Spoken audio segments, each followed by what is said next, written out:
공급량을 줄이는 방법으로 선사들이 공격적으로 나섰었어요. 아이들링, 그러니까 선박을 일시적으로 정지해 놓은, 배라는 것 자체가 이제 생산 설비랑 동일하다고 보시면 됩니다.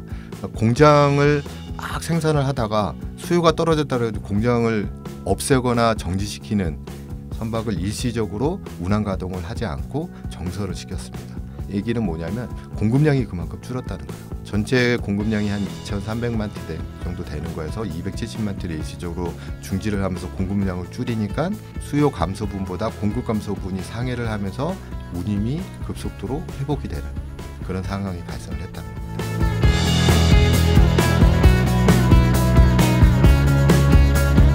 제가 이제 위에다가 제목을 뭐라고 써놨냐면 위기의 상수화랑 그다음에 불확실성의 증폭이다, 이렇게 써놨습니다.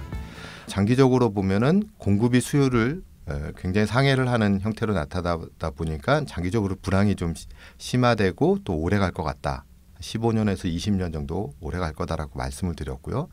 두 번째 요인으로 나타난 게 글로벌 경기의 뉴노멀, 좀 저성장 시대. 올해는 코비드 때문에 이게 마이너스 성장이 될 수 있는 그런 상황까지 갔었죠. 그러다 보니까 이제 해운 물류 산업이 장기적으로 이제 불황이 될 것 같다. 거기다가 이제 코비드 19의 영향이 추가적으로 되면서 올해는 사실은 위기의 상수화랑 불확실성의 증폭 자체가 훨씬 더 커졌다라고 설명을 드릴 수가 있을 것 같아요. 그 수준이 얼마 정도냐면 2003년을 기준으로 해가지고 공급 자체가 거의 4배 정도 증가를 한 반면에 수요 자체는 2.8배 정도 증가를 했습니다. 그러다 보니까 한 1.2배 정도의 이제 갭이 발생을 했는데, 이게 누적이 되면서 발생을 하다 보니까 지금에는 이 상황이 훨씬 더 커졌다라는 거. 2024년도까지 이제 자료다 보니까 그 자료를 보시면 요것 자체가 지속적으로 되고 있다는 거.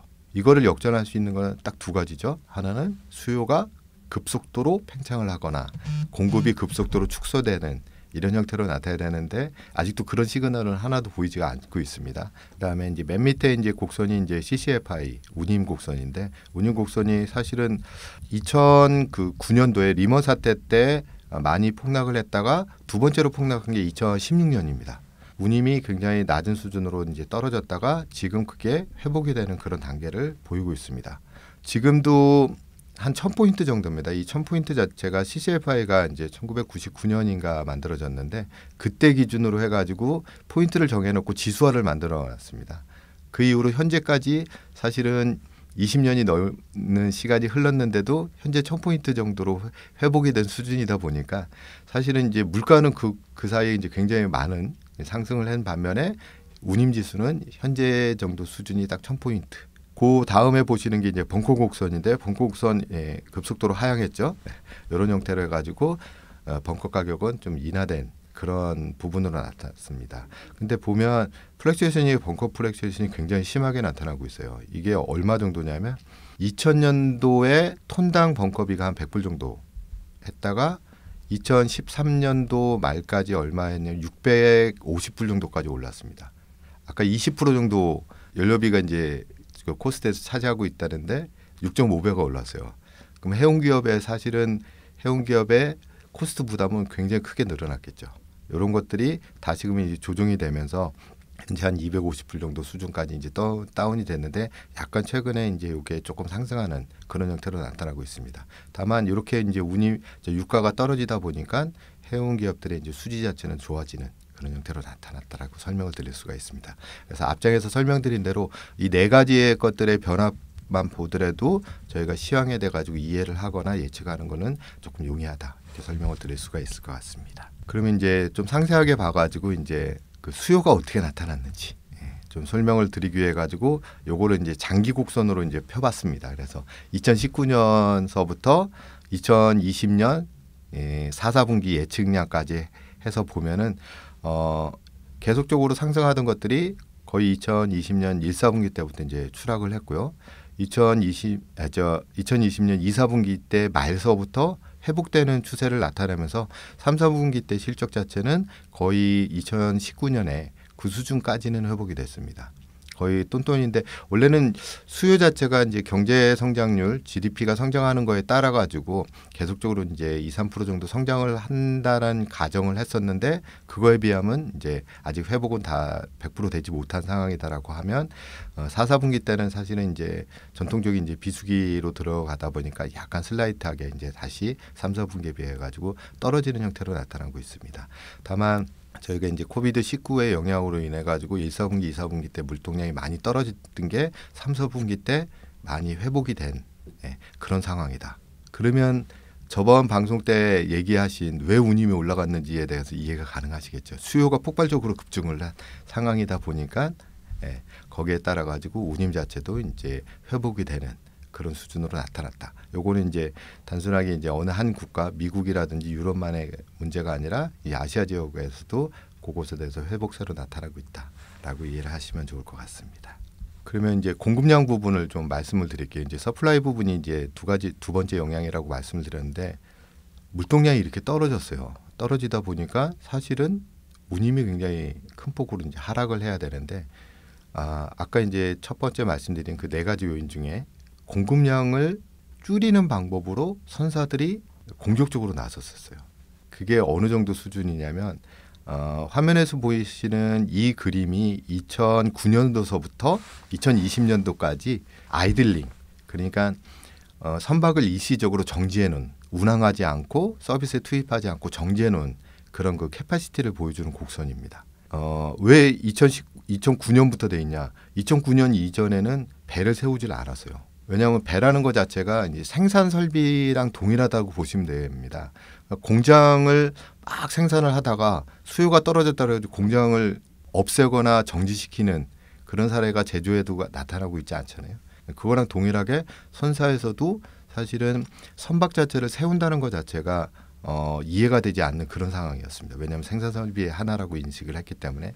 근데 이것이 나타났던 게 첫 번째가 언제냐면 리먼 사태 때문이었어요. 리먼 사태 때 운임이 그 전에 아시아발 유럽행이 한 2,000불까지 갔던 운임이 200불대 초반까지 추락을 하다 보니까 도저히 이제 운항 비용 자체를 감당하기 어려워가지고 이제 세웠었던 그 상황이 발생을 했는데 얼마 정도를 세웠냐면 한 150만 TU 정도를 세웠었습니다. 전체 캐파시티로 150만 TU를 세웠다가 그 이후로 요게 두 번째로 이렇게 큰 폭의 아이들링이 발생을 했던 시점이 2016년 다 기억하실 겁니다.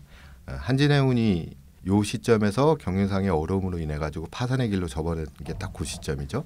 그러면서 운임이 폭락을 하고 물동량이 줄면서 어려움을 겪으니까 요 시점에 다시 150만 TU를 상회하는 정도 수준의 이제 아이들링이 발생을 했었던, 그게 이제 전통적으로 두 번에 걸쳐 가지고 그런 이제 높은 이제 아이들링 레이쇼가 발생을 했는데 이게 2020년에 깨졌습니다. 2020년 5월달 기준으로 하면 거기에서 나오는 대로 약 270만 TU 정도의 선복 자체를 운항을 중지를 하고 세워놨던 사례가 발생을 했고요.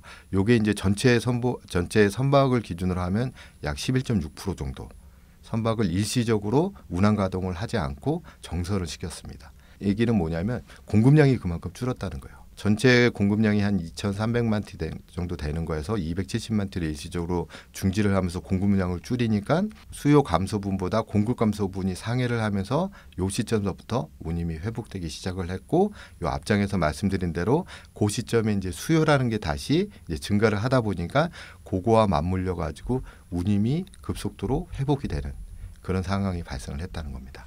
그러면 이 3, 4분기 때 왜 이렇게 물동량이 많이 증가를 했냐라는 궁금증을 가지는 분들이 되게 많이 있어요. 그 이유가 뭐냐면 저희가 기억을 더듬어 보면 1, 4분기 때문에 이 화물의 이동 자체가 중지되는 사태가 발생을 했습니다. 근데 그것도 계획을 잡지 못하고 갑자기 발생을 했어요. 갑자기 항구가 클로즈되고 그 다음에 화물 항공기 자체가 운항을 중지하는 사태가 그 시점에서 일시적으로 발생을 해버렸죠.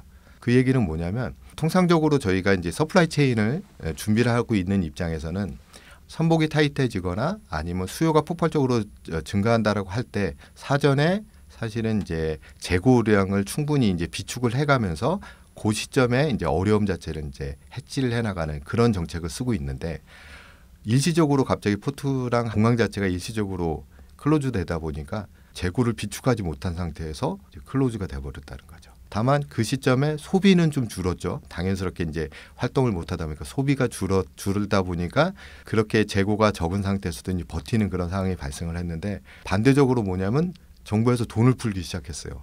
경제 활성화를 위해서.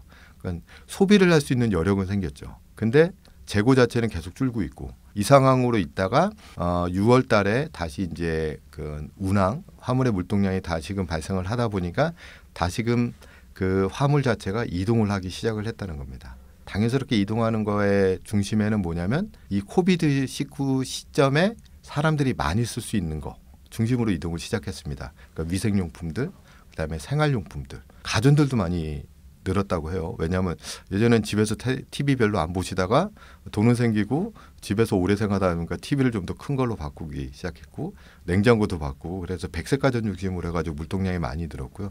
가구도 많이 바꾸셨다고 하더라고요. 그래서 가구 물동량도 많이 늘었습니다.